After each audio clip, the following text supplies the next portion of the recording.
Assalamualaikum and hi, my name is Ainun Faraha binti Ismail and my metric number is 273485. I would like to present about the effects of COVID-19 pandemics towards micro, small and medium enterprise SME globally. Coronavirus disease, or better known as COVID-19, has been spreading around the world since the end of 2019. Since the virus became more serious, most governments have set up certain precautions to prevent this virus from spreading. The precautions include Movement Control Order (MCO), where people need to stay and work from home. Due to this, most companies has faced huge problems such as lack of supply, less demand, cancellation of export order, raw material shortages, transportation disruption, and many more. COVID-19 also affects other elements of life, including security, society, culture, and even economics. In the current situation, MSME merchants incurred losses owing to a lack of consumer. Many governments have started providing financial and other forms of support to MSME and their employees. Among the forms provided by the government are instantaneous availability of subsidies, streamlined procedure for obtaining them, no barriers, quick resolution of cash flow problems through GST refunds, and short-term, low-interest loans. MSME are quickly adopting digital technology as it greatly reduces costs for all businesses.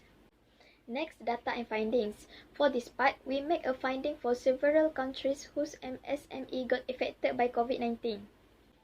The COVID-19 pandemic has forced most enterprise, micro, small and medium MSME to lay off their employees.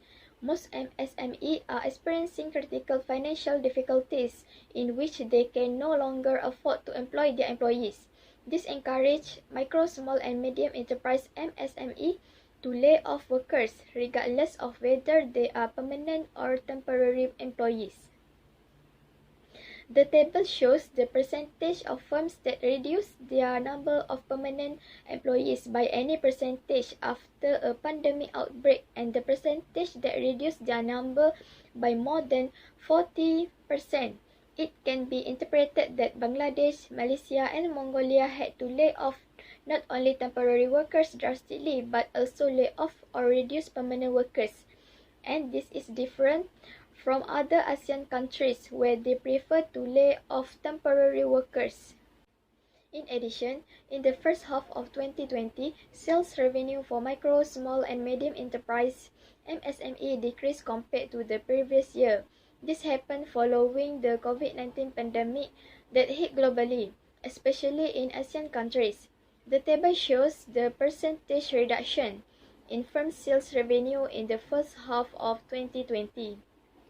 For the 6 ASEAN countries, if you look at the figure, Indonesia experienced the largest reduction in sales revenue compared to other ASEAN countries.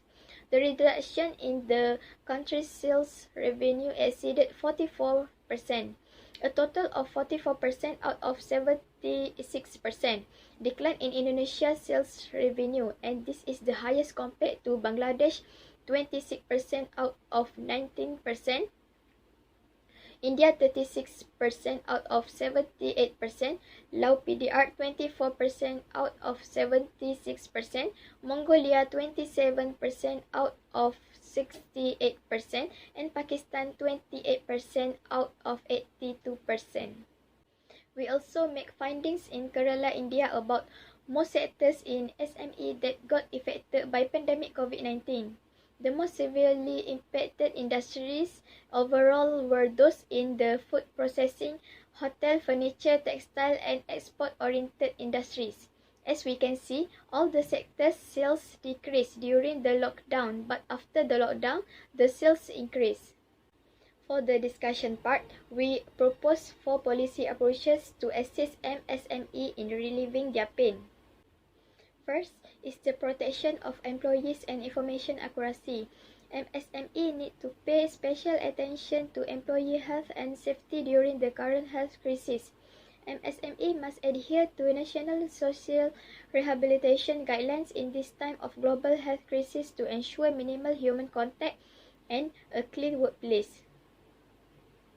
MSME should be given clear and timely information about the status of their local businesses, such as when business hours are open, what days and times employees will be on site, and whether or not they can place orders online or have items delivered. Second, boost the economy. The first step is to allow the commerce to continue operating as much as possible while taking all cautious precautions to prevent illness transmission.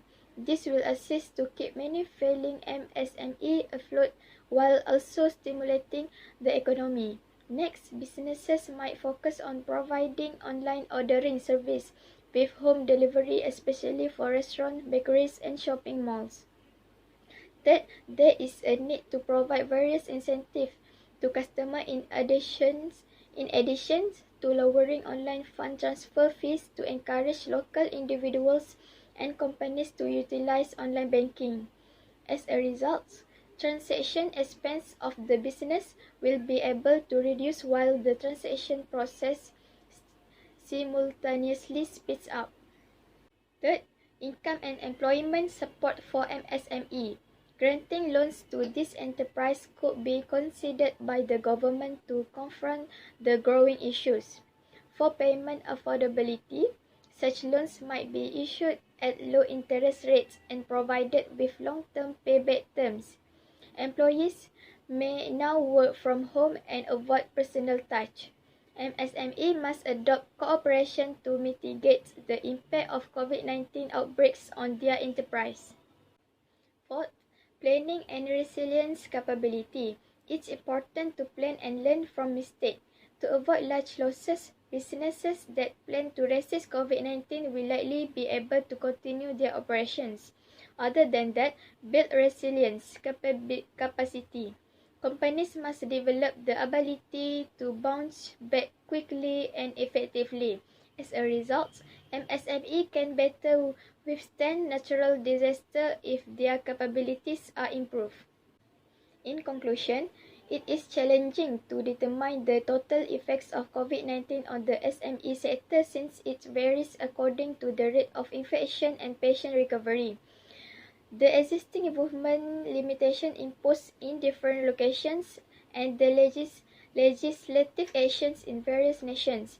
SME are very important because they make a significant contribution to a country's economy. The government needs to make out policies to help SMEs, such as offering some immediate liquidity relief, such as extending credit vacations and grace periods of capital payments. That's all from me. Thank you.